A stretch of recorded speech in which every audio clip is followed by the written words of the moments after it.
Hello and welcome. Our talk today is called We Are Leaders, and I'll start by introducing myself. My name's Piers Campbell. I'm the Head of Delivery for the NCS Trust. Context there, NCS is an evolving set of services for young people designed to foster social cohesion, social mobility, and social engagement. It's informed by this idea that where you come from should not decide where you go.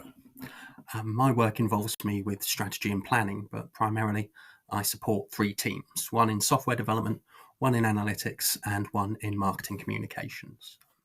I spend a lot of time thinking about how teams improve, and perhaps less about the notion of developing individuals as leaders. But it's come to the front of my mind in the last 6 to 9 months, and that's what I'd like to talk about today. This isn't any kind of manifesto. I wouldn't categorize this as thought leadership in any way, but more as reflection and sharing my ideas for improvement.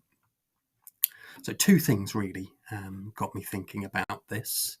Firstly, in the later part of last year, I observed that the times where I'm required to intervene with teams, to course correct, to make and take responsibility for a decision, to recommend a course of action, it became much more rare and sporadic in the more established teams than in newer teams that weren't as well formed, if you like.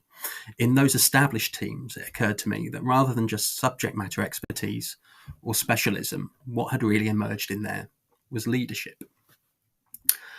The other thing that got me thinking about this was reading about a place called Camp 4. And Camp 4 is a small campsite in Yosemite National Park in the US, and it's located next to huge vertical walls of granite. And from the 30s onwards, climbers came together there to work out how to get up those granite walls. And from that emerged essentially all of the practices of modern rock climbing, but also several tools and innovations that have had an impact on regular non-sporting life as well. And ultimately, some resources there to help us address challenges of climate change today. I don't have any real interest in rock climbing, but I'm very interested in what happened at Camp 4. The people that met there achieved more than could have been predicted or imagined, and apparently with no formal leadership. And so how can that have happened, I suppose? I'm going to explore those ideas through making an assertion in the first instance. And so my assertion is this, that leadership is most effective when it's a capability that resides in a team or an organization, rather than residing in individuals at the top of a hierarchy. And that rather than talking about what makes a good leader, what we should be talking about is how leadership emerges and how we support that emergence. And to further that discussion, I'm going to offer a definition of what I think effective leadership is. And again, I'm going to try and separate this from the notion of a person who is a good leader. There's a lot of writing and thinking available in that area, and trying to parse it all can be onerous and ultimately self-defeating. So I'm just going to rely on personal experience for my definition and conversations I've had around this area. So I've come up with really 5 tenets of effective leadership. First one, clear communication of direction and aspiration. So does everyone know what we're doing and how we're doing it? Similarly, is there an avenue for feedback on that aspiration and direction from all avenues? Secondly, motivation or inspiration, I suppose. Understanding the purpose that drives the work, being able to communicate that purpose, and being able to ensure that that purpose is at the heart of all of the activity of your team or organization. Thirdly, sound judgment. So good decision making, I suppose, which isn't always making the correct decision, I suppose, but more making the best available decision, planning contingency and course correction around that where necessary, reflecting honestly and communicating honestly about those decisions. Also judging when is the best time to lead and when is the best time to follow as an individual. Fourth tenet there, thinking over the horizon, zooming out effectively, thinking about wider context and future scenarios, and using that to feed into judgment and motivation and communication. And finally, prioritising the collective, putting the notion of shared achievement over personal ambition and the notion of personal achievement. So success being the realisation of shared objectives rather than personal ones.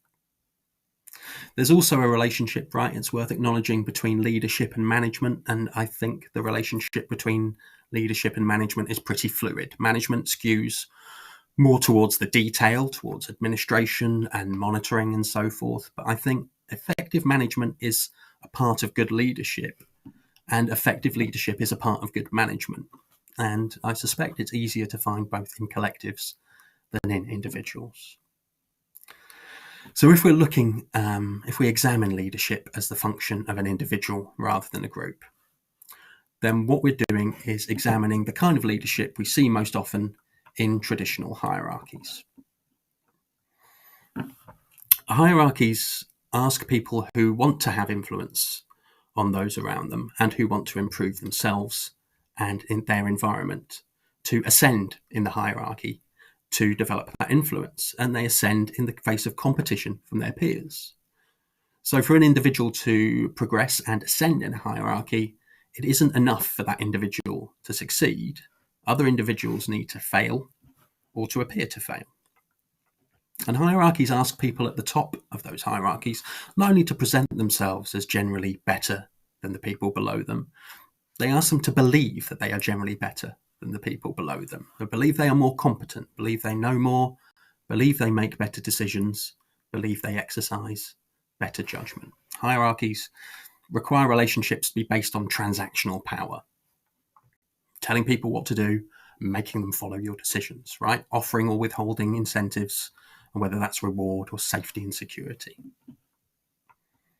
And there are certain behaviors that tend to help people ascend in hierarchies, right? Presenting yourself as always being correct will help you ascend in a hierarchy. And to do that, you need to center yourself in any success and distance yourself from any failure.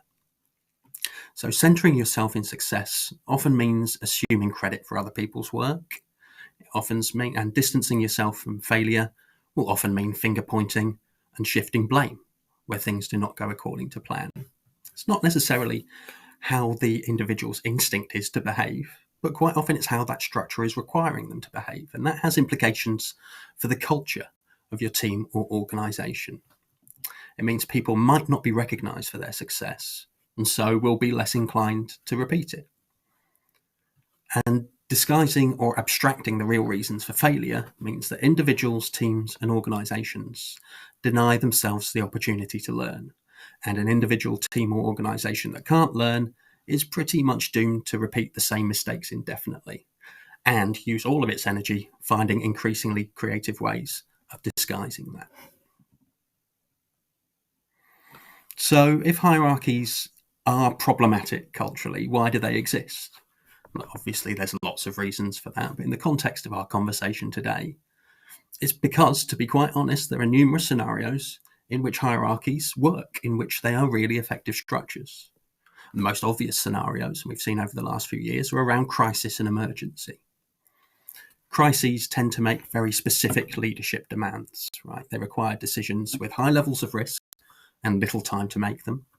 They require resilience in individuals and confidence in those individuals. They require individuals who are willing to assume a very high level of cognitive and emotional load on behalf of their colleagues. And they require courage to say, I own this decision. If things go wrong, the responsibility is mine. But in non-emergency situations, in peacetime, if you like, where our focus switches to improving and evolving rather than surviving, hierarchical structures can throw up difficult behaviours. This fits with the conversation I was having with some friends initially recently that spread to my wider network. Are there things that leaders do that not only don't help, but actually hinder? Is there such a thing as anti-leadership? And what does it mean? Well, we identified a few behaviours that fit this concept. Firstly, hoarding power or clinging to position. So that is just not devolving decision-making, not dissolving responsibility, trying to retain all of that, not upskilling everyone else around you, if you like, in an effort to secure one's own position there. The second thing we noticed, withholding of information. So having access to kind of like a lot of pertinent information that can help people, but releasing it strategically and only when it's actually personally advantageous to do it. We also discussed pursuing a personal agenda, talking about I want rather than we should, perceiving and treating work as a set of personal problems to solve rather than the collective pursuit of a greater goal. And the fourth thing we identified there, performance. There was this idea that was discussed at quite some length about leadership theatre. So doing things that appear to be really, really effective, but don't actually affect any significant change. Things like creating false deadlines for people, rather than working on motivation that will help them achieve their work quickly and effectively as possible. All of the behaviours we talked about when we were talking about anti-leadership aligned quite closely to those behaviours that are required to ascend in a hierarchy: personalising, abstracting, selective communication. And I'd assert that working hierarchically, when the focus should be on collaboration, is the ideal breeding ground for these negative behaviours. Hierarchy isn't intrinsically bad. Hierarchies tend to work well in predictable environments with repetitive work. But that doesn't really fit the description of knowledge and care work in the 21st century. If it's the only structure that's available, then it can create behaviours that actively prevent success. So what is the alternative? If I consider how I behave in the established and successful teams I mentioned earlier, my role is the same as a hierarchical leader or manager. I'm trying to communicate direction, I'm trying to think ahead, I'm trying to motivate, and I'm trying to exercise sound judgment, but I'm doing it differently. Instead of assuming greater knowledge, instead of issuing instructions and checking and monitoring, I'm trying to provide information, collaborate on the way forward, and encourage the team to reflect and improve. So I'm coaching to a large extent rather than managing traditionally. And to be able to do that effectively requires a shift in approach. So it requires me to consider the actions and responsibilities of leadership to be of equivalent status to the actions and responsibilities of other members of the team, rather than of a higher status. It requires me to consider each member of the team, including me, to be of equivalent status to the others. Some work might require me to lead, and some work might require me to follow. But some work will require others to lead and for me to follow. What we're talking about here is heterarchy, a structure that is still formal, but a structure in which any individual can lead or be led by others. Now, this structure encourages individuals to exhibit all of the positive leadership behaviours we've talked about, communicating, but from their own particular viewpoint and field of expertise. The more individuals do this, the more comfortable they become with both leading and following. And that's where we see the notion of leadership emerging rather than being created artificially. Rather than leadership residing in a single person and potentially becoming a single point of failure, it becomes one of the capabilities of the group. The advantages of this is that it should release potential in the group. As individuals are heard and respected, they're encouraged to develop depth in their speciality to maintain the authority they build, and the confidence and knowledge that emerge from that create new ideas and create creative solutions. But there are risks attached as well. There's an adjustment for teams there's an adjustment for teams and individuals to make to the state where there isn't a recognised authority figure. For some people, this is a release, but others can feel rudderless or abandoned. And if decisions need to be made quickly, like under the crisis conditions we mentioned before, consultation and discussion can be slow and can actively increase that cognitive load. So, rather than choosing between hierarchy and heterarchy, wouldn't the ideal be to have both systems available to us? How could we do that? Well, if a team can work heterarchically as well as hierarchically, then that team have conditions where leadership can emerge and flourish. So, thinking pragmatically, Here are the actions I would take if I wanted to intentionally move a team towards working as a heterarchy. Firstly, contextualize. So if we want to make changes like this to a team, it's important that the team knows why and how we're doing it and is bought into that. So from there, it's important that each member of the team defines and communicates areas where they think they could lead, if it isn't immediately apparent, and that we establish a quality of status, as we mentioned, of each member of the team. And changes like this have network effects too. So examining the context of the team and the organisation and making any adjustments around dependencies or communications are also going to bear fruit here. Secondly, I try to treat leadership as a capability. So establishing that leadership isn't something that the team does, it's something the team is. So this would sit alongside practical or technical skills and core skills as something to be developed and reflected upon and constantly improved. The notion of leadership as a capability is something we're working on, reviewing, and trying to get better at. Thirdly, I'd probably look to set the appropriate level of influence. So what, on an individual and team basis, is it appropriate for us to plan, decide, and communicate? Again, it comes back to roles and responsibilities in the team and where specialisms are. If we feel that there are more than one person who could lead in a particular area, that's a strength rather than a point of competition. But it's good to set out our stall for that from an early stage. Fourthly, I'd look to align personal objectives with team success.